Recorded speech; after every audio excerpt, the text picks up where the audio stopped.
Ce verset nous dit qu'un couple a vendu son héritage, en a pris un peu pour lui-même, et le reste a été donné aux apôtres comme les autres l'ont fait.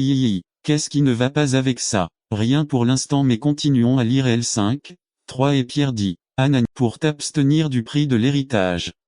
Peter accuse Anania d'en prendre un peu pour lui-même et Pierre dit qu'en faisant cela, il ment au Saint-Esprit. M4 en le gardant, n'est-il pas resté avec vous et vendu, n'était-ce pas en votre pouvoir? Pourquoi as-tu mis cela dans ton cœur? Vous n'avez pas menti aux hommes, mais à Dieu.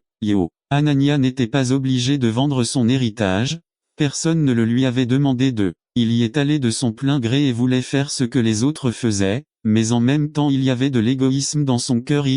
Nous avons ici le contraire de ce qui se passe aujourd'hui. Yves. Personne ne veut imiter ce qui est bon. Je me souviens qu'au lycée, si tu voulais faire partie des grands à l'école, il fallait les imiter, rire des choses dont ils se moquent et oser être des voleurs, oser dire du mal des autres, parler comme ils parlent, et les jeunes pensaient combien devrais-je. Si Anania et Saphira voulaient être égaux aux chrétiens parce qu'ils voyaient que quelque chose qui valait la peine d'être suivi se passait ici. Ils voulaient recevoir les bénédictions sans s'engager pleinement.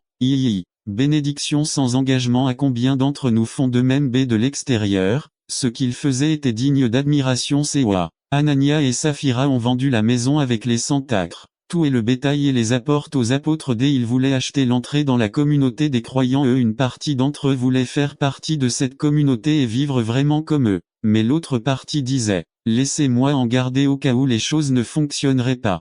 Mais ce qu'ils voulaient que les gens voient, c'est, ils donnent tout. Alors qu'en réalité, ils ne donnaient pas tout. Combien d'entre nous viennent à l'église et apportent quelques points? Un grand sourire. N'attendez pas qu'il soit trop tard. Devenez membre de la chaîne Today et bénéficiez de réconfort et de soutien dans les moments difficiles. Cliquez sur le lien dans la description de la vidéo. Mardi 9 avril 2024, page 3-2. Un nouveau vêtement.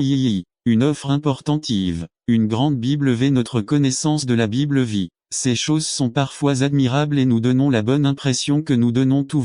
Mais la réalité est que nous vivons divisés entre l'amour du monde et l'amour de Dieu. Yves. Ils ont promis de reverser l'argent de la vente à l'église. Après avoir pris cette décision, ils ont commencé à regretter la décision qu'ils avaient prise en raison du montant qu'elle signifiait. Ils pensaient qu'ils étaient devenus émus à ce moment là et voulaient reconsidérer leur décision. Ils décidèrent de ne pas tenir leurs promesses mais se rendirent compte que ceux qui avaient tout donné étaient bien reçus et étaient très estimés par les autres. Ils avaient honte de penser que leurs frères savaient qu'après avoir promis quelque chose à Dieu, leur égoïsme avait pris le dessus et ils ont délibérément décidé de vendre leur propriété et de conserver une partie de la vente et ont l'intention de tout donner au fond de l'église. Et, en faisant cela,